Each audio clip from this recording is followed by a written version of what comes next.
bênção àquelas famílias, e que eles possam, ó Pai, retomar a sua vida, a sua caminhada, para o louvor da tua glória. Nós clamamos ao Senhor, por cada vida, por cada lar, por cada família, por cada adolescente, por cada criança, por cada jovem, por cada homem e mulher, ó Pai, que estão vivendo essa realidade tão desafiadora, em nome de Jesus, amém, e glória a Deus, amém? Abra sua Bíblia no Salmo de número 127, por favor. Essas semanas atrás eu estava orando ao Senhor e perguntando a Deus: Senhor, qual é a tua direção? E eu estava conversando com alguns amigos pastores, e eles estavam falando comigo: Tiago, eu não consigo fazer essa programação que você faz, todos os domingos, um tema, abençoando o outro, trazendo conexão com o outro que foi pregado. E aí a gente conversamos bastante sobre isso com alguns pastores. Viver essa realidade, irmãos, não fala de uma estratégia, fala do entendimento do nosso propósito e missão. Como igreja, nós não podemos só ter uma palavra solta, nós precisamos ter uma jornada de crescimento, de avanço, de compreensão da palavra. Se nós estamos falando sobre família, qual é a importância disso? Como isso se constrói dentro da realidade do lar, dentro da realidade conjugal, dentro da realidade, às vezes, de mãe solo? Como isso se constrói dentro da realidade de uma paternidade, dentro da realidade de filhos para com pais? Qual é o princípio e o fundamento bíblico para que possamos alicerçar a nossa fé na palavra de Deus e viver não só mais uma mensagem que nós ouvimos, mas um crescimento, um avanço? Não é só uma realidade de mais um culto, é um tempo de crescermos na palavra de Deus. Poderíamos nessa noite falar sobre o Salmo 1, que seria uma bênção para nós. Bem-aventurado o homem. O que é bem-aventurado? É feliz. E o que é esse feliz? É feliz de abundância, de alegria, de plenitude, na realidade que muitos buscam em outras coisas, em outras maneiras, em várias outras situações, a alegria, ou no vício, ou em tantas coisas. Deus está dizendo: eu sou aquele que supre a sua vida, eu que trago contentamento à sua alma, eu sou a fonte da sua alegria. Bem-aventurado o homem, como quem? Que não anda segundo o conselho dos ímpios. Essa realidade de entender quais são os conselhos que você recebe, em qual mesa você está sentando, quais são as vozes que vocês estão ouvindo, que não se detém no caminho dos pecadores, que não se assenta à roda dos escarnecedores. Quem são os escarnecedores? Que roda é essa? E às vezes é um grupo de WhatsApp, às vezes é uma conversa desnecessária, falando mal de uma autoridade, falando mal de um líder, enquanto a Bíblia trata isso como um pecado de feitiçaria. Às vezes é usando a sua língua, usando aquele ambiente, ao invés de abençoar, mas para trazer maldição para você mesmo. A Bíblia diz que esse homem que tem prazer no Senhor, que prazer é esse? Que medita na palavra do Senhor de dia e de noite. Esse homem, pela sua atitude de ter o prazer do Senhor, ele vai ser como uma árvore plantada junto a ribeiros de águas, que dá o seu fruto no tempo certo. Ele sabe esperar, ele sabe plantar, ele sabe se posicionar, ele é constante. Podíamos falar sobre isso. Podíamos falar sobre um salmo que eu amo muito, e é o salmo posterior a esse que nós vamos falar hoje, o Salmo 128. Bem-aventurado é todo aquele que teme ao Senhor e aquele que anda nos seus caminhos. O que é andar nos caminhos do Senhor, se Ele diz que Ele é o caminho, Ele é a verdade, Ele é a vida? Aquele que comerá do fruto do seu trabalho será bem-aventurado e próspero. Deus não chamou a gente para ociosidade, Deus chamou a gente para o trabalho. A palavra do Senhor, e o próprio Salomão vai dizer: aprendei com a formiga, ó preguiçoso, chamando a realidade de plantar uma semente. O homem, o ser humano, foi feito ao trabalho, à produção. A Bíblia diz que digno do seu salário é o trabalhador. a realidade de empenhar. Se você vai olhar para a história bíblica, você vai ver homens que cuidavam de ovelhas, homens que eram semeadores, homens que foram chamados em sua realidade de trabalho. Abraão foi chamado por Deus para sair da terra da tua parentela, da casa do teu pai, mas ele era criador de ovelhas. Moisés foi chamado da realidade de salvar o povo, mas ele estava trabalhando no campo, cuidando das ovelhas do seu sogro. Quando olhamos para Noé, Noé é chamado para construir uma arca, mas esse homem era agricultor. Nós vamos olhar para o propósito de Deus, Deus vai instituir um rei, a Davi. Davi está cuidando das ovelhas do seu pai, não tem nenhum preguiçoso no processo. Deus está chamando quem está trabalhando, Deus está chamando quem está empenhado, Deus está chamando com alguém que está comprometido com alguém. Só aqui já dava 4 domingos de mensagem, para nós falar só sobre isso. Mas estudando a palavra, lendo a palavra e orando, Deus colocou no meu coração falarmos hoje sobre o Salmo 127. E eu queria partilhar algumas coisas com você que achei muito necessária, porque a temática desse mês é dentro de casa, o alinhamento que transforma tudo. É olhar a realidade da vida não como o mundo vê. Quando o mundo quer ver as famílias, ele olha para o Instagram. Quando o mundo quer ver a família, ele olha para o Facebook. Quando o mundo quer perceber a sua família, ele olha para onde? Para os álbuns. Quem já foi visitar alguém e a pessoa falou assim: veja meu álbum de casamento. Quem está feio num álbum de casamento, irmão? Hã? Não, tem uns assim que não se preparou direito para aquele dia, né? Mas para ele estava bom. Quem se sente? O cara vai mostrar o álbum. Vou mostrar aqui um álbum para você do dia que eu acordei com o cabelo todo bagalhado. Não. Vai falar assim: deixa eu mostrar para você meu álbum de casamento. Deixa eu mostrar para você meu álbum de formatura. O que ele vai mostrar para você? Presta atenção. A pessoa vai mostrar para você um retrato. Diga comigo, um retrato. Diga comigo, um retrato é um momento, não é a vida toda. Quando você vê um retrato de uma formação, não mostra o tempo de dedicação, de estudo, de empenho, não mostra o choro, não mostra as murmurações, não mostram as batalhas para pagar aquela faculdade, ou para ir até lá, não mostra as dificuldades que foram vivenciadas para chegar àquele momento. Quando você olha o álbum de um casamento, você vê a festa, você vê o bolo, você vê tudo, você fala: que lindo, mas como foi uma batalha para chegar até ali? Você não sabe disso. Então é só um retrato, e nós estamos tratando o retrato como fundamento da vida. Puxa, mas que retrato? Mas a vida dessa pessoa é perfeita, a vida dessa pessoa é maravilhosa, mas a vida dessa pessoa, o casamento dele é um negócio de... Não é só um retrato, foi só um momento.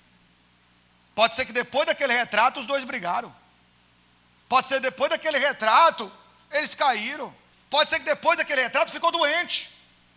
Essa é a realidade do Espírito de Deus. O Espírito Santo de Deus, ele nos encontra em nossas dificuldades, em nossas debilidades, e ele habita em nós e vai nos moldando de dentro para fora. Por isso que você habita em um ambiente onde as pessoas não são cristãs, e você entrega a vida a Jesus, as pessoas, quando olham para você o primeiro, segundo, terceiro semana, ele fala assim: vamos ver se vai durar. Por que fala isso? Porque por fora parece que não mudou nada, é a mesma cara, é o mesmo jeito, é o mesmo estilo, é a mesma coisa. Mas com o tempo o comportamento se torna evidente. O que Deus está fazendo dentro vai eclodindo para fora. A pessoa vai vendo a nova postura, a nova caminhada, essa nova realidade. Esse é o fundamento da nossa vida, é olhar para dentro da nossa casa e nos posicionar a viver aquilo que Deus tem para nós. O texto vai dizer: se o Senhor não edificar a casa, Salmo de número 127, versículo 1. Ele já começa com essa realidade: se o Senhor não edificar a casa. Diferente do Salmo 1, diferente do Salmo 128, não começa pelo homem, não começa pela atitude da família, não começa pela atitude da mulher, não, começa pelo Deus. Deus precisa edificar a nossa casa, Deus precisa construir o nosso lar. E ele vai dizer: em vão trabalham os que edificam. Se o Senhor não guardar a cidade, em vão vigia a sentinela. Inútil vos será levantar de madrugada, repousar tarde, comer o pão de dores, pois assim dá ele aos seus amados o sono. Eis que os filhos são herança do Senhor, e o fruto do ventre o seu galardão. Como flechas da mão de um homem poderoso, assim são os filhos da mocidade. Bem-aventurado o homem que enche deles a sua aljava. Não será confundidos, mas falarão com seus inimigos à porta. A realidade do cuidado de Deus em cada detalhe, sabe? Nós vivemos um tempo, irmãos, de muitas famílias e casas bonitas, mas um tempo de ambientes adoecidos. Agora nós tínhamos umas casas que elas eram mais retangulares. Hoje nós temos umas casas agora padrão mais quadrado, né, Júnior, que é engenheiro aí. Isso é charme.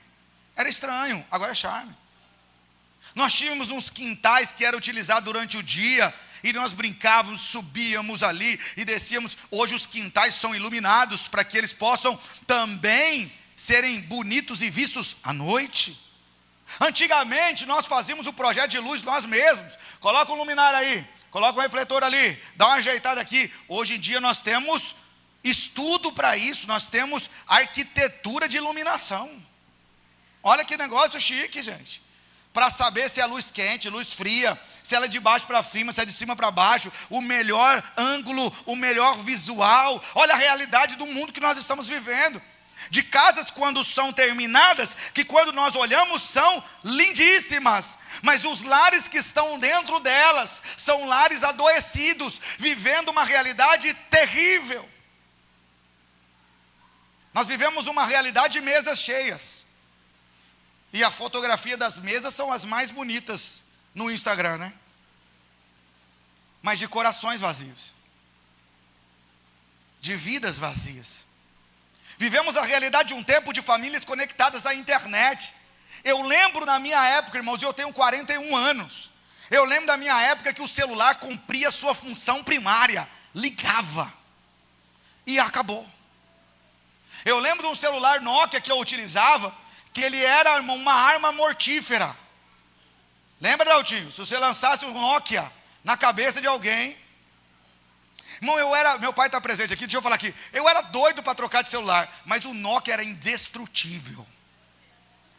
Quem teve o Nokia foi um negócio fora do comum. Eu estudava em escola pública, quando um dos nossos amigos chegava com aquele Nokia branco de luzinha. Quem teve o Nokia branco de luzinha? Você é rico? Era rico que tinha. Nós tinha aquele quadradão da bateria zona que cabia e não acabava nunca aquele treco. Nós era louco para acabar aquele trem para comprar o Nokia de luzinha. O cara chegava na sala de aula, ele tirava o Nokia branco, todo mundo ficava olhando, ele ligava a luz, você falava, poxa, cara. Hoje o celular cumpre tudo quanto é tipo de função. Mas tem gente, irmão, que entra na internet, tem gente que fala no WhatsApp, tem gente que faz tudo no celular, assiste filme. A única coisa que essa pessoa não faz é ligar, ela não liga.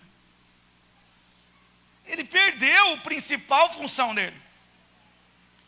Sabe qual que é o problema? Não é a internet. O problema não são as conexões, eu poder ligar para o Japão, ligar para a Alemanha, ligar para qualquer um lugar. Não, esses problemas, isso não é problema, isso é bênção. O problema é que as famílias estão conectadas à rede, mas desconectadas dentro de casa. É o filho que come a hora que quer.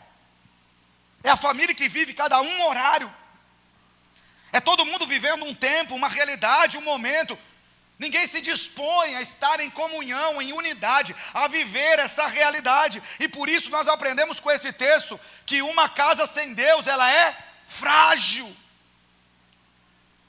Mas será que isso é só uma realidade consciente? Ou será que essa é uma atitude que nós entendemos, compreendemos com clareza? O texto diz, no Salmo 127, versículo 1, se o Senhor não edificar a casa, em vão trabalham os que edificam. Se o Senhor não guardar a cidade, em vão vigia a sentinela. Ele está falando dessa realidade de edificação. Ele está falando de construir, estabelecer. Ele está falando dessa estrutura. Sabe, irmão, toda casa construída sem Deus terá uma estrutura, mas ela não terá sustentação. Hoje nós vivemos um tempo onde as pessoas, elas sonham com aquela televisão de 50 polegadas, e agora com os jogos da Copa do Mundo, vai começar as promoções, né? E as pessoas estão aí sonhando com aquela televisão zona, que toma conta de toda a sala, ou às vezes aquele sofá bonito, ou às vezes aquela estrutura legal, ou às vezes aquele som mais potente, para você justificar que é tempo da Copa, para você fazer essa conta, né? A pessoa já está ali naquele desejo, aquela vontade, mas eu penso, uma casa com um sofá legal é muito bom. Uma TV legal, que você conquista o que você quer. Sabe, irmãos, eu sou a favor. Se você tem condições, se você não está devendo nada a ninguém, se não, você não vai colocar sua família em risco, se houve uma programação, compre. Vai vivenciar os seus sonhos. Mas entenda que essa TV não é o fundamento da casa. O que adianta uma casa ter uma TV legal, um sofá legal, uma estrutura legal, ter o melhor piso de porcelanato de Fortaleza, mas por que não se pensou na sustentação? No dia da tempestade ela vem e ela é destruída, e com ela tudo que estava dentro dela. Uma coisa são os acessórios, outra coisa é a fundamentação, é o alicerce, é a sustentação. Nós vivemos uma geração de acessórios. Uma geração que quer ter o carro do ano sem caráter, sem postura. Uma geração que quer poder mostrar aos outros uma vida que não é real. Sabe, quando nós olhamos para esse texto, ele revela uma casa que não pode ser sustentada pelo esforço humano. Irmãos, não é pelo número de títulos que você tem, não é pelo recurso bancário que você tem, não é pela realidade de conhecimento que você tem, que a sua casa é alicerçada. A Bíblia diz que essa casa só se sustenta com a presença e a direção de Deus. Se o Senhor, se não for Ele, o construtor da casa, em vão trabalham aqueles que a edificam. Se não foi o Senhor que guardar a cidade, em vão vigia sentinela. Inútil vos será levantar de madrugada, dormir tarde, trabalhar arduamente, se não for o Senhor. Esse salmo é lindo porque ele é um salmo de ramagem, é um salmo de glorificação a Deus. E um dos vários salmos que eles cantavam quando eles iam para Jerusalém. Então tinham 3 festas, e uma delas obrigatoriamente você tinha que ir durante o ano. E aí reuniam as famílias, os amigos, os primos, os vizinhos, e todos saíam junto para essa viagem. Viagem de uma semana, viagem de 5 dias, viagem às vezes de 2 semanas, dependendo da distância que você estava, para as festas que aconteciam em Jerusalém. E quando eles estavam indo, eles estavam o quê? Adorando a Deus. Essas pessoas que estão indo para essa festa de celebração e adoração a Deus, estão dizendo: o Senhor é quem edifica a minha casa, o Senhor é quem me traz segurança, o Senhor é quem fundamenta a minha vida, louvado seja o nome do Senhor. Sabe, pensar sobre isso, quantas pessoas estão vivendo a realidade de um vazio existencial. Eu trabalho tanto, eu faço tanto, eu me empenho tanto, eu me dedico tanto, mas parece que as coisas não fluem. Será que porque você tem tentado ou buscado fazer com as suas forças? Será que é porque você tem usado a estratégia errada? Ao invés de se lançar no Senhor, ao invés de viver a realidade de total dependência de Deus, você tem buscado fazer segundo a sua vontade. Uma casa sem Deus pode impressionar pessoas, mas não resiste às tempestades. Uma casa sem Deus, ela pode impressionar, mas ela não vai resistir às tempestades. A pergunta que eu faço para você é: Deus governa a minha casa ou apenas visita a minha rotina? Será que eu entrego o meu momento de oração na hora do alimento por causa de uma rotina que precisa ser feita? Ou será que há no coração o entendimento que nós estamos entendendo que é Ele que trouxe o suprimento, que é Ele que cuida da minha família, que é Ele que zela do meu lar? Essa realidade do cuidado de Deus é que muda a nossa vida.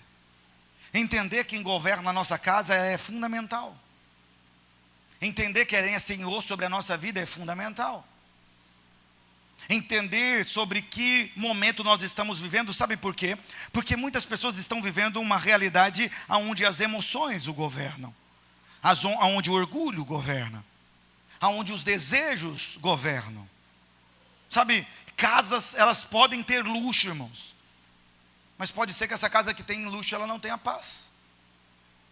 O nosso processo aqui não é falar contra o luxo e nem a favor, nada disso, irmão.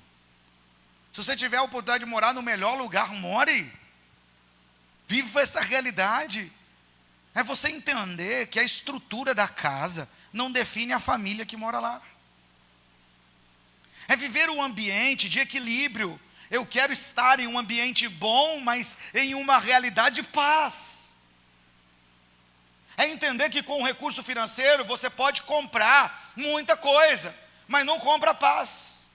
Por isso que a paz é uma realidade do próprio Deus. Eu deixo-vos a minha paz e a minha paz eu vos dou. Eu não a dou como o mundo a dá. Há uma realidade de dizer, olha, eu tenho uma paz, que essa paz inunda a sua alma. Ela traz alegria, ela traz confiança, ela traz contentamento.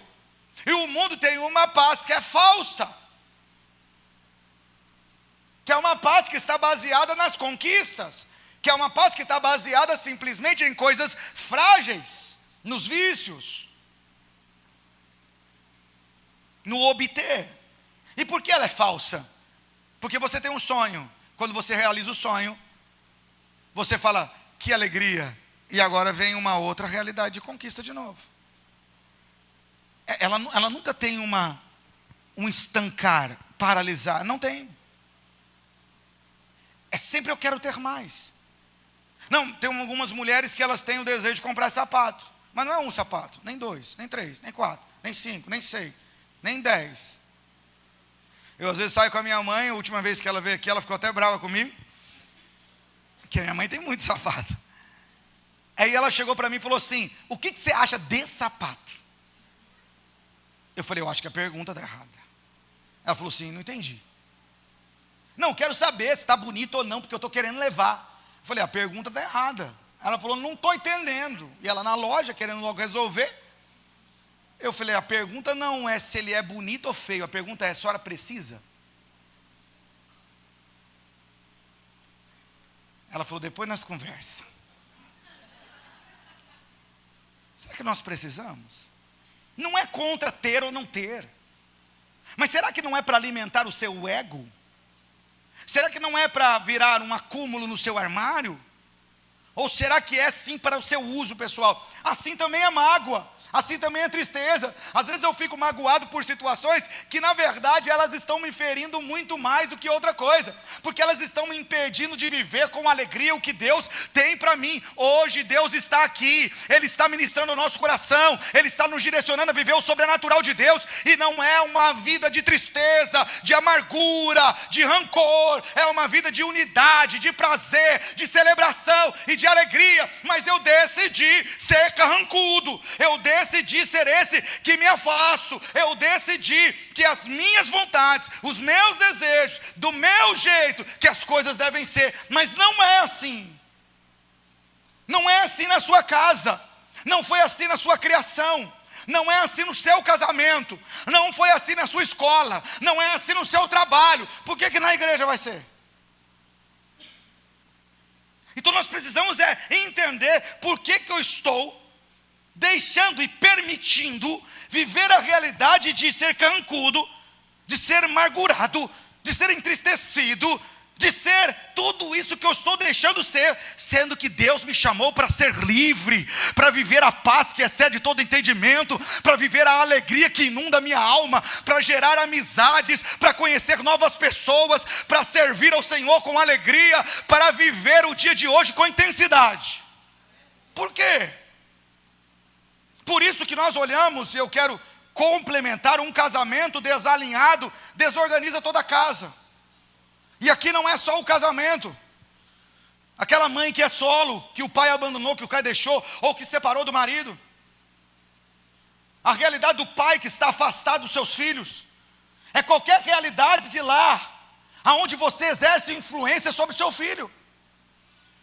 Quantos lares estão vivendo essa realidade? Vós, mulheres, sujeitavos aos vossos maridos como o Senhor. Eu quero trazer clareza a isso. Vós, maridos, amai as vossas mulheres, como também Cristo amou a igreja, e a si mesmo se entregou por ela. Mulheres que são casadas, coloque essa mão assim. Aí você fala assim, esse sou eu. Diga comigo, essa sou eu. Você fala, amada por Deus. Fala, essa sou eu. Fala agora, coloca outra mão em cima, fala assim, esse é o meu marido. Também amado por Deus. Olha, Deus chamou vocês não para cada um correr para um lado. Deus chamou para vocês caminhar juntos. Presta atenção aqui, não mandei você desfazer. Faz aí. Quando a chuva e a dificuldade vier, quem que leva? Hã? E quem que está no parte de ser cuidada? Hã? Fala assim, submissão é sinal de proteção. O problema é que as pessoas colocam essa palavra submissão como não ter sonho, não ter projeto, não ter direção, não tem nada disso. O próprio Deus, quando constrói ou quando cria a mulher, Ele diz que ela seria auxiliadora. Ela tem voz. A mulher pode assumir os maiores cargos de governo do mundo. A mulher pode assumir a administração de qualquer empresa. A mulher pode fazer qualquer coisa porque ela é a imagem e semelhança de um Deus todo-poderoso e gracioso, como o homem também. O problema é a disputa entre os dois. O problema é que dentro do lar virou um momento onde saber quem é melhor, quem é mais importante, quem pode mais, quem consegue mais, e não entenderam que esse é o ambiente para que os dois caminhem numa mesma direção. E por isso Satanás tirou do lar o que? A oração. Porque um lar sem oração torna uma família vulnerável. Mas o marido e uma esposa que se dobra diante do Senhor para orar e buscar a face de Deus e caminhar na presença do Senhor, eles estão diariamente revelando o seu coração. Eles estão pedindo a Deus, dá-nos direção, dá-nos condução, a realidade de uma caminhada com Deus. E às vezes nós não vivemos o sobrenatural de Deus, porque nós não estamos buscando a Deus em oração. Pastor, mas a minha esposa abandonou, e eu tenho que cuidar dos meus filhos, zerar dos meus filhos. Isso, você tem um papel fundamental na sua família, de busca, de entendimento, de graça de Deus, e de mover do Espírito Santo. Pastor, mas eu separei do meu esposo, ou ele me abandonou, ou aconteceu alguma coisa. Eu estou vivendo essa realidade que eu tenho que cuidar do meu filho, dos meus filhos, da minha família, do meu lar. Deus te chamou para ser um instrumento de graça e de misericórdia, dobrar os seus joelhos, interceder e clamar ao Senhor pela vida deles, porque a tempestade é inevitável, mas o livramento de Deus também é. É a realidade de saber que Daniel podia ser livre da cova, mas Deus o deixou entrar na cova, e lá na cova, diante da impossibilidade, Deus enviou o anjo que pegou e segurou a boca do leão. Quantas mulheres e quantos homens vivendo a realidade solitária dentro do lar, tendo a responsabilidade de cuidar de tudo, não podendo viver nesse tempo o casamento, mas ali na responsabilidade de administrar tudo, e não tem visto a mão de Deus e o cuidado de Deus para com a sua vida. Isso fala de dependência de Deus. Essa é uma realidade para a família, mas do governo e do cuidado de Deus. Essa é uma realidade para o lar, de viver a realidade da dependência de Deus. João capítulo 15, versículo 5: sem mim nada podeis fazer. Como nós estamos estabelecendo um altar ao Senhor dentro da nossa casa, de busca, de intimidade a Deus. Sabe, irmãos, quando olhamos para esse texto, o Senhor está falando às mulheres, o Senhor está falando aos homens. Qual é mais desafiador? Caminhar em unidade com seu marido, sonhar com ele, alinhar com ele, andar com ele, ou morrer por ele? Deus chama as mulheres a andarem em aliança, porque o propósito de Deus não é para o homem, o propósito de Deus não é para a mulher, o propósito de Deus é para essa família. Então vocês precisam caminhar juntos. Mas quando Deus fala do homem, Ele diz: você tem que morrer por essa mulher. Homens, olha aí para a mulher que está do seu lado e fala assim: tem que andar comigo. Fala para ela, se é sua esposa, fala: tem que andar comigo, vamos andar juntos. Mulher, olha para esse homem e fala assim: você tem que morrer por mim. Qual que é mais difícil? Qual que é mais desafiador? Porque a sociedade coloca essa realidade em um ponto onde tudo é distorcido. Quantos lares estão vivendo essa realidade totalmente desafiadora? Um casamento saudável gera um ambiente saudável. Pais e mães saudáveis geram um ambiente saudável. Sabe, nós precisamos entender, estamos construindo juntos ou apenas sobrevivendo, irmãos? Olhe para os nossos filhos, para a nossa casa. Filhos são formados pelo ambiente que a casa produz. Qual o ambiente está sendo produzido dentro da sua casa? Não importa se você vive a dor de um casamento que foi destruído. Não importa se você vive a dor de uma luta constante dentro de casa. Não importa a realidade. Não importa o momento. Não importa se você vive uma viuvez, uma realidade. O ambiente que você decide construir vai influenciar os seus filhos.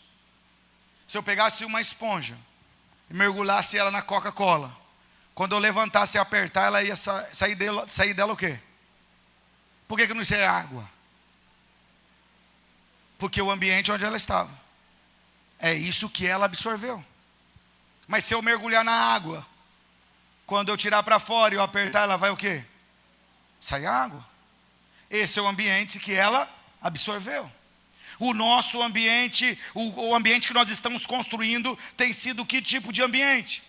Como que a nossa casa está refletindo essa realidade do cuidar de Deus? E por isso a palavra do Senhor vai dizer: educa a criança no caminho em que deve andar, e até quando envelhecer não se desviará dele. Essa palavra educar, essa palavra de instrução, em hebraico vai dizer dedicar, treinar, capacitar. Jesus vai passar 3 anos a 3 anos e meio com seus discípulos. Jesus anda com eles, Jesus dorme perto deles, Jesus se alimenta com eles, Jesus ajusta o comportamento deles, Jesus alinha eles, Jesus traz eles para perto, Jesus leva eles para o templo, Jesus leva eles para casa, Jesus leva eles para um culto, Jesus leva eles para outro culto. Jesus cuida dessa galera, para que essa galera pudesse entender o projeto de Deus. Tempo. Quem tem tempo hoje? Então, se nós queremos construir um ambiente de paz, não importa a formação da sua família, você tem responsabilidade para com seu filho, sua filha, seus familiares. Às vezes você que é filho, com seu pai, com a sua mãe, na sua casa. Qual é o ambiente que nós estamos construindo? Sabe que o ambiente que é construindo em casa modela a identidade dos filhos. Essa realidade de filhos que temem a Deus, porque o ambiente que eles vivem teme a Deus. O que vai levar os nossos filhos diante de uma dificuldade, de uma luta, dobrar os joelhos e clamar ao Senhor? Porque eles viram que quando passaram por lutas de dificuldade, foi a postura dos pais, foi a postura da mãe, foi a postura de um avô, foi a postura de uma avó. Quando passaram por uma situação difícil, quando precisavam viver um novo tempo na sua vida, quando viveram uma angústia, quando viveram um medo, quando viveram algo que era desafiador, eles viram um avô, uma avó, um tio, uma tia, uma mãe, um pai, quem o criou, se posicionando em buscar a Deus. Eles estão absorvendo, eles estão sendo instruídos, eles estão aprendendo. Quando as lutas vierem, é assim que eu preciso me portar. Mas eles veem também um pai, uma avó, uma tia, uma mãe. Eles veem dobrar os joelhos quando a provisão vem. Eu preciso também pedir, mas eu preciso agradecer. Eu preciso viver essa realidade de uma disposição. Não é só viver uma vida, não é sobrevivência. Eu estou falando de consciência, entendimento e alicerce. Paulo vai dizer: não construa a base da sua vida, não construa sobre outro alicerce. Não negocie o que já está posto. Qual alicerce já está posto? Cristo Jesus, o Senhor. Irmãos, quem foi aqui da igreja católica? Quem foi católico aqui? Diga amém. Foi a história da sua vida. Sabe, deixa eu te falar uma coisa. Às vezes nós temos desafios no lar, que eles são para nós níveis de orgulho. Que é isso, pastor? Às vezes você tem dificuldade de amar um pai, de abraçar um pai, de cuidar de um pai, porque esse pai nunca te deu esse carinho. Esse pai nunca te deu essa proximidade. Esse pai nunca te deu esse beijo. Por quê? Mas porque a criação dele e a história que ele vivenciou foi essa história. Supriu com um recurso, supriu com um alimento e acabou. Ele viveu a realidade de uma distância. Ele não aprendeu a ser assim. E às vezes nós olhamos e dizemos: o meu pai é seco, o meu pai é desafiador, o meu pai não tem conversa com ele, é muito complicado. Não, o Espírito de Deus habita em você, ele mudou a sua realidade e ele também muda a sua percepção. Você também nasceu no mesmo ambiente, mas Deus quer tornar o ambiente diferente. Então você precisa apresentar para o seu pai que beijar o filho não é um símbolo de homossexualismo, é carinho, é gratidão, é amor. Às vezes nós julgamos as pessoas porque a cultura, o pensamento é diferente do nosso. Às vezes nós vivemos brigas e posicionamentos de inconstâncias porque nós não respeitamos o que o outro construiu ou a história de vida que o outro viveu. É olhar para sua esposa e perceber os desafios que ela vivenciou. Às vezes ela é fruto de um casamento onde ela viu dentro de casa o pai brigando com a mãe. Às vezes ela viu a prostituição. Às vezes ela viu o pai traindo a mãe. Ela viu a dor. Ela viu a mãe ali chorando. Ela viu aquela realidade. E ela construiu uma história de vida vendo aquele ambiente de dor. E ela adentra um casamento, se entrar. Ela entra no casamento com medo de ser largada, com medo de ser traída, com essa realidade que foi construída na vida dela. Porque ela absorveu aquilo. Quantos de nós olhamos para o outro sempre como difícil, complicado? Não, peraí, você foi colocado naquele lar como instrumento de bênção para trazer cura, restauração e o mover de Deus. Então se mova nessa realidade de ver aquele ambiente transformado pelo Espírito de Deus. É cultura. Os que já foram católicos, quem parou com você e ensinou para você: ó, você se benze, quando passar na frente do cemitério, para te guardar. Quando você passar em frente da igreja, com sinal de reverência. Quando você foi a outro canto, não ensinaram nada disso. Você nasceu nesse ambiente. Sua avó toda vez fazia, você olhava e fazia. Seu tio fazia também, você olhava e fazia. Você nem sabia que estava passando no cemitério. Todo mundo está fazendo, você está fazendo também. Você cresceu sabendo que é o cemitério. Passou no cemitério, tem que fazer. A grande maioria, quando se converte, eu vou discipular, eu falo: por que você fazia isso? Ele fala: eu não sei não, pastor. A minha avó, minha tia, o pessoal fazia lá. A gente vive uma cultura até hoje assim. Eu não estou falando mal de nenhuma religião. Eu estou mostrando o que é cultural. Você quer ver o que é cultural? Você converteu tem 30 anos. Quando você vê uma coisa, você fala: Ave Maria. Não tem problema com a sua fé. Você não está adorando ela. Ou você tem entendimento que não é. É uma questão cultural. No seu vocabulário, você construiu. Você entregou sua vida a Jesus com quantos anos, Rivelli? 20 e poucos anos? 20 e poucos anos, então quer dizer, você passou 20 e poucos anos da sua vida construindo essa imersão que a Ave Maria era normal. E qual que é o problema? Então a gente vive algumas realidades que são só consciência. Por que você falava Ave Maria? Quando você sai dessa realidade, os católicos aqui, quem batizou o filho na igreja católica? Então eu não estou te acusando não, irmão. Não estou te acusando não, você não vai passar por disciplina não. Só levanta a sua mão. Fala: eu batizei meu filho aqui, ó. Eu batizei. Para que você batizou isso? Está vendo como que é? Porque você fazia parte de um meio aonde o correto era fazer dessa forma. Mas se você abrir a Bíblia Sagrada, não tem nenhum versículo que fundamenta o batismo infantil. O nosso maior exemplo é Jesus Cristo. E não tem nenhum versículo que diz que as crianças devem ser batizadas. Na verdade, o próprio Jesus, quando criança, foi apresentado ao Senhor. Aí você sai desse ambiente e vem para esse ambiente. Você olha o pastor batizando, aí você fala em nome do Pai, do Filho e do Espírito Santo. Aí você fala, olha que bonitinho que o pastor faz. O meu pastor faz assim. Se ele for um padre, ele falava em nome do Padre, do Filho, do Espírito Santo. Não, irmão. Seu pastor está vivendo a palavra. Mateus capítulo de número 28 diz que nós devemos batizar as pessoas. E quando batizar as pessoas, precisa ser em nome do Pai, do Filho e do Espírito Santo. A realidade da desconstrução é essa. Quando nós conhecemos a verdade, nós vivemos uma desconstrução. Por quê? Porque nós absorvemos inúmeras coisas que eram culturais e outras coisas que vieram das crenças dos nossos pais, dos nossos avós, e muitas das vezes nós não entendemos. Por isso que o culto a Deus precisa ser racional. Você tem que entender o que você está fazendo aqui.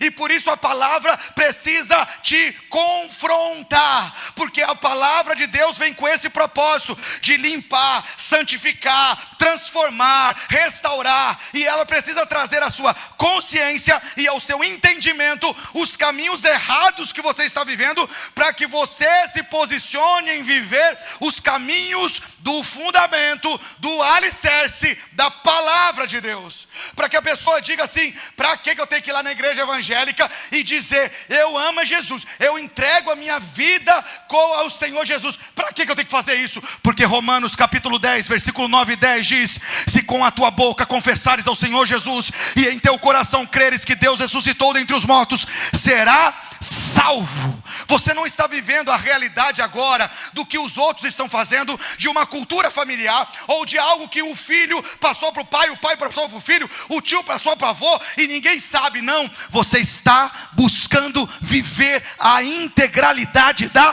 palavra de Deus. É a realidade de novidade de vida. E por que eu sou o filho de Deus? Porque a palavra de Deus diz que você é filho.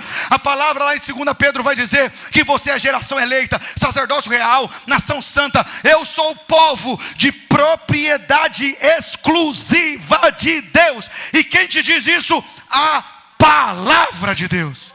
É esse tomar posse da palavra com consciência, com entendimento. Pastor, mas às vezes eu passo por lutas, eu me sinto triste, eu me sinto difícil, às vezes eu me sinto tão fraco. Mas a Bíblia diz: no mundo tereis aflições, mas tem de bom ânimo, eu venci no mundo. Mas a Bíblia também tem uma palavra para mim: vinde a mim todos que estáis cansados e sobrecarregados, porque eu tenho um alívio para você. Ele é Jesus, aquele que habita no esconderijo do Altíssimo, à sombra do Todo-Poderoso. Descansará, direi do Senhor, Ele é meu Deus, o meu refúgio, a minha fortaleza.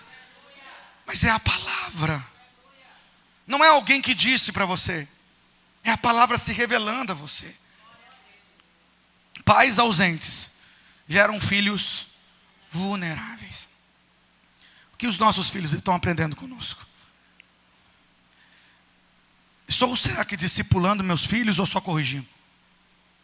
O menino erra, você corrige. O menino erra, você corrige. A menina erra, você corrige. Mas você já explicou para ele qual que é o certo a fazer? Você já parou e trouxe orientação, direção? Último ponto: famílias desconectadas da igreja se tornam vulneráveis. Eu gosto muito desse texto, que ele diz assim: não deixando nosso a mútua congregação, como é costume de alguns, antes admoestando-nos uns aos outros, e tanto mais quando vedes que se aproxima aquele dia. Paulo está falando, não só estamos juntos, não deixemos de nos congregar. Não é só essa realidade. Paulo está falando, Paulo não, o autor aos Hebreus, né? Eu acho que é Paulo, então, desculpe. O autor aos Hebreus está dizendo o quê? Está dizendo que há uma igreja cansada de pessoas que estavam isoladas. Ele está dizendo: o isolamento espiritual vai gerar um enfraquecimento em vocês. O autor dos Hebreus está dizendo: você precisa desse ambiente. Você precisa estar aqui para ouvir os louvores e adorar a Deus em comunidade, em unidade. Você precisa estar aqui em comunhão. Você precisa desse ambiente, nós precisamos. Você não pode viver um enfraquecimento da fé. Eu lembro quando eu visitei a Mayra, lá na UTI. Ah, viu? Viu, Mayra? Viu, Mayra? Mayra, quando eu visitei a Mayra lá na UTI, e ela falou para mim assim, cheia de aparelhos, ela disse assim: o meu desejo, pastor, é estar na igreja para adorar ao Senhor. Será que a gente precisa passar por esses ambientes para a gente poder viver um despertamento? Será que o testemunho dela já não serve para a gente? Já está bom? Irmãos, quem sente cansaço de ir para o trabalho toda segunda-feira? Quem sente na terça? Quem é igual eu, sente segunda, terça, quarta, quinta e sexta? Você deixa de ir? Os alunos que estão presentes, quem é igual eu sente cansaço de ir para a escola? Amanhã, segunda-feira, não torcia para um feriado, que tem feriado que, meu Deus do céu, que tanto feriado que é esse? Mas quem sente alegria de ir para a escola amanhã? Eu não sinto, irmão, vamos ser realistas. Mas eu falto? Não, eu preciso ir. Por que na igreja é diferente? Porque quando você fala de uma vida fundamentada no Senhor, por que você fala isso? Se no trabalho você sente cansaço, mas vai, para a igreja você vai sentir muito mais cansado. Porque para a igreja você tem o levante das trevas contra você. A Bíblia diz que é a hostes espiritual da maldade, que se levantam contra nós, nos impedindo de viver uma vida abençoada. Mas a Bíblia diz que o anjo do Senhor está ao nosso redor. O anjo do Senhor está ao nosso redor. A gente precisa viver essa realidade de cuidar de Deus, irmão. De gratidão, de coração entregue ao Senhor. Nós vamos viver a ceia do Senhor, e esse é o ambiente que Deus preparou, sabe? Nenhum de nós aqui é melhor que Jesus. Jesus, ele ia aos cultos. Jesus, ele ia de casa em casa. Jesus caminhava com seus discípulos em unidade. Jesus pregava. Mas a Bíblia diz que Jesus também cansou. Mas o cansaço não o dominou. Ele não parou porque cansou. Quando ele cansou, ele continuou. A Bíblia diz que Jesus ficou angustiado, e quando ele ficou angustiado, ele orou. Ele não deixou de fazer o que precisava ser feito, porque ele estava cansado. Sabe, nós precisamos nos levantar como povo de Deus e saber que Deus tem grandes coisas para nós. Mas Deus também solicita e exige de nós um posicionamento. Pastor, eu estou orando, mas eu não estou vendo nada. Continue orando. Você não se move pelaquilo que você vê. Você se move pelaquilo que você crê. Deus está agindo. Daniel também orou vários dias e não viu nada acontecer. Mas de repente, eu gosto que vários momentos da Bíblia, a Bíblia tem assim, ela está apresentando uma luta grande, de repente ela fala assim, mas de repente veio um vento impetuoso. De repente o anjo do Senhor se apareceu. De repente Deus falou. De repente foi curado. De repente algo aconteceu. Essa é a nossa caminhada. É ser fiel ao Senhor, é ser obediente ao Senhor. É saber que nós não estamos construindo só uma história pessoal. Nós estamos influenciando uma casa, um lar e famílias. Se a nossa família está firmada na rocha, com certeza ela está influenciando outras famílias. Se os nossos filhos estão alicerçados no Senhor, com certeza na escola, na vizinhança, eles estão influenciando seus amigos em alguma coisa. Se o nosso casamento, se a nossa vida pessoal está bem com Deus, vivendo essa unidade com Deus, nós com certeza, no falar, no se posicionar, vamos influenciar pessoas a ter um encontro com Jesus e a viver uma transformação genuína. Quero terminar com essa frase. Quando Deus edifica a casa, a tempestade pode chegar, mas a família permanece. Eu não estou aqui para pregar uma palavra para você de coach, que Deus vai blindar a sua casa, que Deus vai blindar seu casamento. Eu quero dizer para você real, Deus não vai blindar nada. Nós teremos lutas, nós teremos desafios, nós vamos passar por situações às vezes desafiadoras, mas o mais importante é o Salmo 23 dizendo: pode faltar o recurso, mas ele não faltará. Pode faltar a saúde, mas ele não faltará. Pode faltar às vezes aquele projeto que você queria, mas a presença dele estará lá. Sabe, eis que eu estarei com vocês todos os dias, até os confins da terra. A realidade diz assim: eu estarei com vocês todos os dias. Ele está dizendo: a minha presença te basta. A minha presença muda a sua vida. A minha presença muda a sua história. A minha presença muda o seu ambiente. A minha presença transforma o seu lar. Mas deixa eu ser presente. Deixa a presença de Deus inundar o seu ser, ao ponto de curar as suas feridas, de sarar as suas dores, de tirar do ambiente do orgulho, da tristeza, da soberba, e te levar ao ambiente da alegria, do contentamento e da celebração. Sabe, só esse ano eu estive no Rio Grande do Sul, acho que umas 2 vezes. E todas as vezes que eu saio de Porto Alegre para Guaíba, nós precisamos passar em uma cidade chamada Eldorado. E todas as vezes que a gente passa por cima da ponte, todos os irmãos que nos levam, eles dizem assim: as águas chegaram até essa ponte, pastor. Aquela cidade lá embaixo ficou toda inundada. Eu preguei numa quinta-feira na igreja. Na sexta, um outro pastor pregou. E no sábado o pastor me convidou para que eu pegasse numa congregação dele. Na noite a congregação tinha umas 200 pessoas, mais ou menos. Todos membros e irmãos que moram em Eldorado. O irmão que é responsável pelo templo, levando eu e a pastora Tati no carro, ele disse: pastor, todos esses lugares que nós estamos passando aqui estava debaixo de água. E ele disse assim: pastor, só para o senhor entender, você está vendo esse mercado aqui? Está vendo? Eu falei: tô. Ele estava debaixo d'água. E nós virávamos as ruas e eu dizia: meu Deus. Quando ele encostou o carro na igreja, nós chegamos e as pessoas começando a chegar.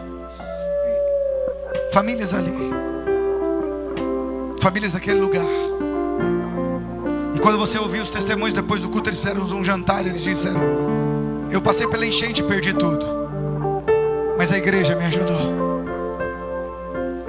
No que a igreja te ajudou? Eles oraram comigo, eles estiveram comigo, eles foram me resgatar, eles me abraçaram de tal forma que foi fantástico. Eu sei que a igreja lá, porque nós fizemos um movimento no Brasil de recursos financeiros, eu sei que a igreja também ajudou com móveis, também ajudou com muita coisa. Mas o que marcou o coração deles foi ter alguém para abraçar, para cuidar, para chorar, para trazer para perto e para dizer: nós estamos juntos. Pessoas que estão ali dizendo: nós passamos por um caos, mas porque nós estávamos bem espiritualmente, nós nos sentimos amados pelo Senhor. A nossa fé hoje está muito maior. A nossa fé hoje está muito maior. Eu ganhei os meus vizinhos, eu ganhei os meus amigos, eu ganhei essa outra pessoa. Nós estamos celebrando o que Deus está fazendo. Sabe, a estrutura é importante, mas o fundamento é essencial. Quando o fundamento é Cristo, todas as demais coisas fluirão abençoadoramente. Qual qual tem sido o fundamento que tem alicerçado sua vida, sua casa e a sua família. Coloque de pé. Eu quero pedir que você coloque sua mão sobre o coração. Eu vou convidar a pastora Tati a vir aqui à frente. Nós vamos partilhar da ceia do Senhor. Mas antes disso eu quero orar por você. Eu quero orar pela minha vida. Que possamos ser conquistadores, que possamos ser desbravadores, que possamos viver promoções, viver viagens, que possamos viver a conquista da casa própria, o carro, que possamos viver inúmeras conquistas para celebrar, que possamos ver o fruto do nosso trabalho crescendo e florescendo, mas que a centralidade do nosso coração seja inegociável. É o Senhor. O maior presente que nós precisamos, já recebemos, é Cristo Jesus, é a salvação eterna. Mas que todas as demais coisas que Ele nos entregar, que sejamos bons mordomos, entendendo: Pai, o Senhor é o centro, o Senhor é o centro, o Senhor é o centro. Nós nos rendemos diante de Ti, Pai, reconhecendo, ó Pai, colocando a nossa vida, nossa família na Tua presença. Nesse tempo que as famílias têm sido, ó Pai, altamente agora, ó Pai, vivenciando essa realidade de combate contra as famílias. As famílias têm sido apedrejadas em tantas áreas. Às vezes são os filhos que têm sido influenciados de uma forma tão negativa. Às vezes é o casamento que está vivendo tantas lutas e dificuldades.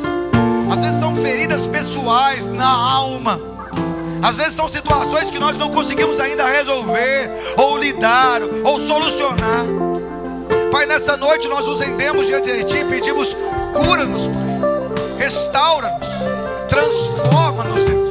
Nos leva a essa realidade de mudança, do sobrenatural da Tua presença, de vivermos um novo tempo para o louvor da Tua glória. Que o Teu nome seja glorificado, exaltado. Que possamos, ó Pai, viver em novidade de vida. Que possamos imprimir em nosso lar a realidade do amor de Deus, de unidade, de viver uma aliança plena na Tua presença, de conduzir a nossa casa no Senhor, de viver a realidade de um compromisso e uma fidelidade com Deus, de buscar a presença de Deus com intensidade e de forma inegociável. Nos ajuda, Espírito Santo. Nos auxilia, Pai, porque em tudo nós precisamos de Ti. Nossa vida, nossos sonhos, nossos projetos, Pai, nosso coração, nossas dores, nossas incertezas, nossas expectativas, tudo está nas Tuas mãos. Nós pertencemos a Ti, nós dependemos de Ti, nós precisamos de Ti. Vem sobre nós, Senhor, trazendo cura àqueles que precisam de cura, sustentando aqueles que se sentem caídos, trazendo um novo ânimo para aqueles que estão desanimados e incendiando a Tua igreja com poder, graça e autoridade, para que vivamos uma comunhão que glorifique o Teu nome. Nos ajuda, Pai, nos auxilie, nos guia e nos guarde para o louvor da Tua glória, hoje e para todo sempre. Amém. Você pode glorificar a Deus? A palavra do Senhor vai dizer,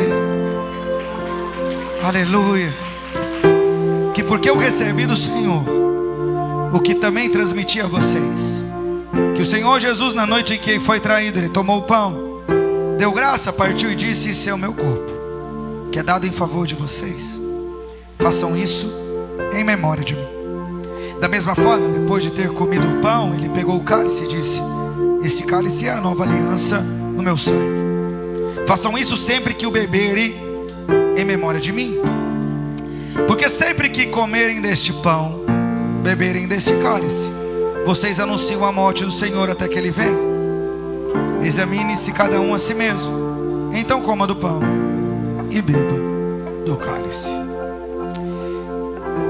Como está o seu coração? Quero convidar a pastora para orar por nós, em nome de Jesus.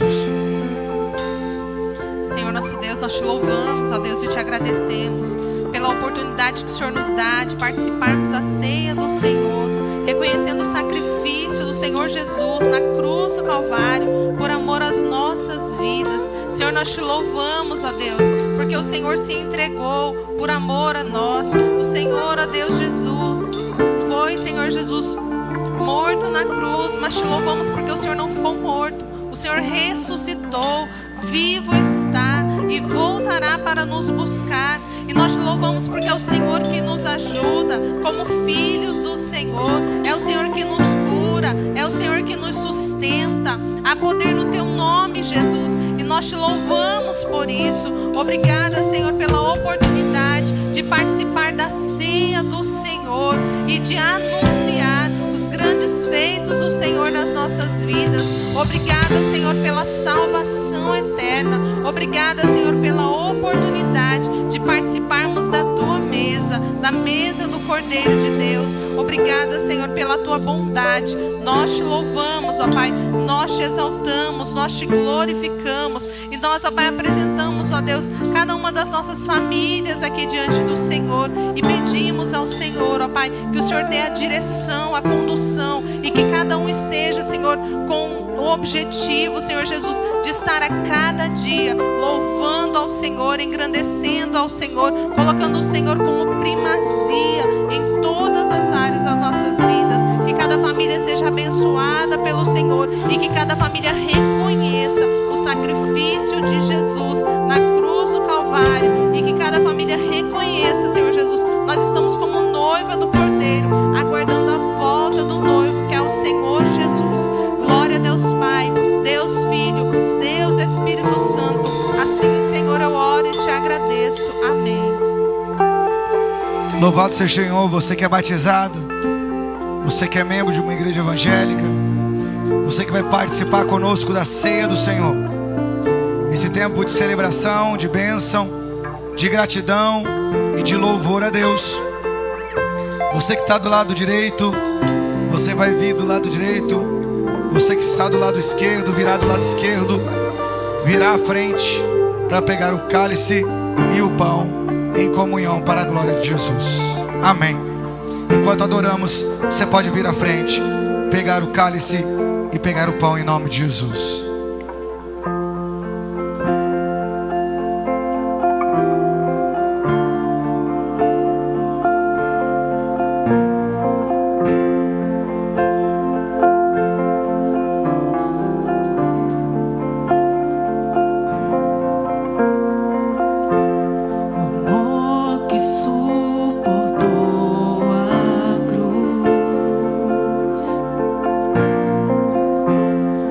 Your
do Senhor o que também vos entreguei. Que o Senhor Jesus, na noite que foi traído, ele pegou o pão, tendo dado graças, ele partiu e disse: esse é meu corpo, que é dado em favor de vós. Corpo que foi açoitado, perfurado, esbofeteado, por amor às nossas vidas. O propósito estava na nossa libertação, e ele se entregou por nós. Comamos juntos o pão em nome de Jesus.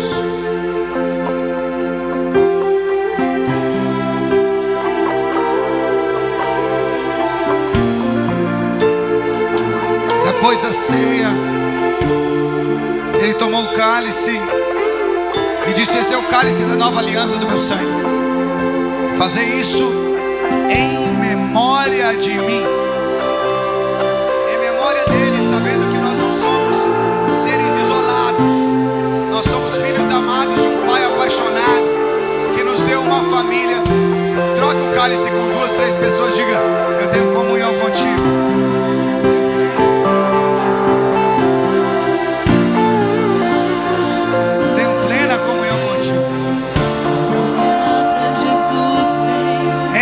Comunhão com Deus e com o seu irmão. Tome o cálice em nome de Jesus. Tomemos o cálice. Ao olhar para a cruz eu sou livre. Ao olhar para Jesus tenho vida. E para sempre eu adorarei. E de graça em graça irei. Eu sou livre.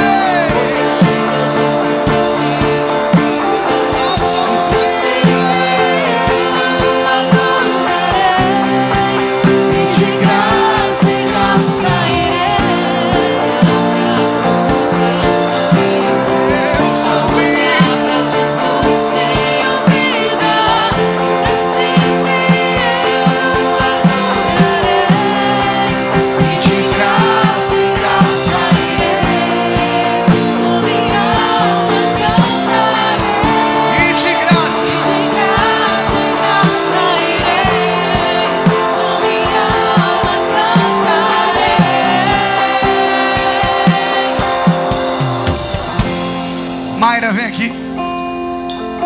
Júnior, vem aqui, Júnior. Stephanie, vem aqui.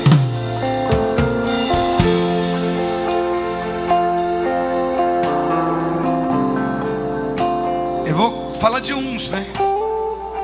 Olha o livramento que Deus deu para essa menina. Como é bom ver ela aqui, gente. Como é bom ver você aqui. Obrigado, Jesus, pela vida da Mayra. Nós profetizamos as bênçãos do Senhor sobre a vida dela. Obrigado por ser uma igreja que ora, que chora, mas que celebra. Obrigado pelo teu infinito amor e graça. Obrigado por ver a manifestação do teu poder e da tua glória na vida dela. Os rins parou, o Senhor colocou para funcionar. O coração encheu de água, o Senhor tirou. Os pulmões estavam cheios de água, mas o Senhor a manteve respirando. Todas as suas taxas estavam alteradas e o Senhor colocou em equilíbrio o seu corpo. Louvado seja o nome de Jesus. Louvado seja o teu nome. Nós vimos a tua filha cheia de aparelhos e hoje vemos a tua filha aqui abençoada, louvando e adorando ao teu nome, Deus. Obrigado por ser igreja.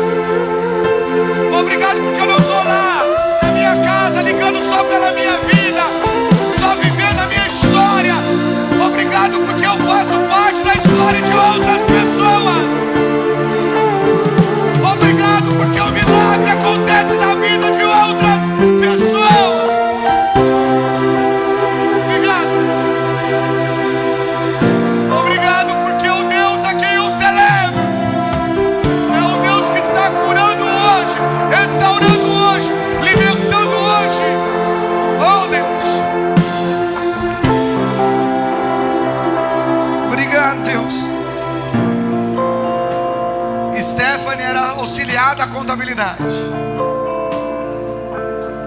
Quem ocupava a função chefe lá saiu, né? A equipe olhou para ela e falou para ela assim: e aí, o que você vai fazer agora? E ela falou: eu vou ficar. E eles falaram: agora você assume a contabilidade toda? Ela falou: só se vocês me pagarem o salário que pagava pro cara. Demoraram uma semana para dar a resposta para ela, mas disseram: nós vamos fazer. Que dia que foi o negócio do vôlei? Sexta, né? Sábado. Sexta. Ela estava lá jogando vôlei. Ela falou para mim: pastor, mas tá desafiador lá. Eu falei para ela: o que é fácil na vida? Ela foi promovida. Deus está abençoando a vida dela. Essa menina estava aqui, irmãos. Chegou aqui cheia de incertezas. Começou a fazer a faculdade. Terminou aqui no meio de nós. Arrumou um emprego. Agora está sendo promovida no seu trabalho. Tudo aqui dentro. Sabe o que a Stephanie falou para mim? Eu creio naquela oração que nós estamos declarando lá, pastor. Eu falei para ela assim depois do culto: eu também creio. Ela falou: não, pastor, eu estou falando isso para o senhor porque eu estou vivendo. Eu estou vivendo as promoções que estão lá. Júnior acabou de terminar mais um curso, né, Júnior? Pós-graduação aqui.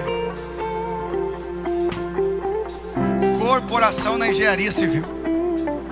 Irmão, quem quer crescer tem que estudar. Quem quer avançar tem que se posicionar.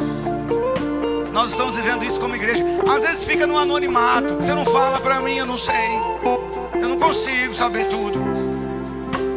Mas nós queremos celebrar isso aqui, sabia? Porque está falando de alguém que tem que cuidar de família, cuidar de filho, cuidar de mulher. E a Adriana não é fácil. Cuidar de salão, cuidar de tudo, fazer tudo isso. E aí o cara tem que formar ainda. Eu mando uma foto no grupo para todo mundo celebrar com os homens que está aqui, né? Aí a Adriana coloca no grupo assim: o bonito é o gatinho que está no meio. Era o Júnior que estava no meio. Falei: irmã, faz um comentário coletivo. Como é bom a gente viver isso, irmãos. E ao mesmo tempo nesse lugar, pessoas sendo salvas. Hoje de manhã nós recebemos um casal aqui que veio num culto de terça-feira retrasada, aceitou a Jesus, entregou a vida a Jesus e disse: pastor, nós vivemos juntos há 6 anos, nós queremos viver uma nova história. Eu falei: tem que casar, tem que batizar.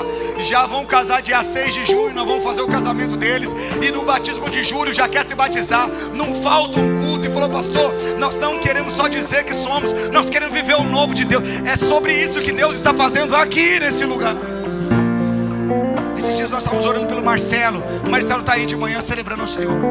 Nós estamos orando pela Mayra, ela está aqui celebrando o Senhor. Essa semana eu falei 10 minutos com a irmã Araci. Está muito melhor, se recuperando. Daqui a pouco ela está aqui. Ela falou: eu vou dar testemunho lá, pastor. Isso é ser igreja. E as inúmeras coisas que eu nem sei o que está acontecendo.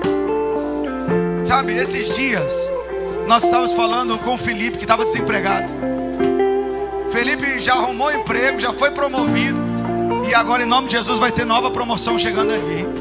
Nós cremos nisso, irmão, no mover de Deus. E eu quero que você vá para sua casa crendo. Deus está fazendo. Pode ser que você não esteja vendo, pode ser que você não esteja sentindo nada. Continue firme, que Deus está movendo neste lugar, na sua vida, para o louvor da glória do Senhor. Que a graça do Senhor, o amor de Jesus, que as consolações do Espírito de Deus sejam derramadas sobre a nossa vida e todo o povo de Deus espalhado sobre a face da terra. Em nome de Jesus. Uma semana de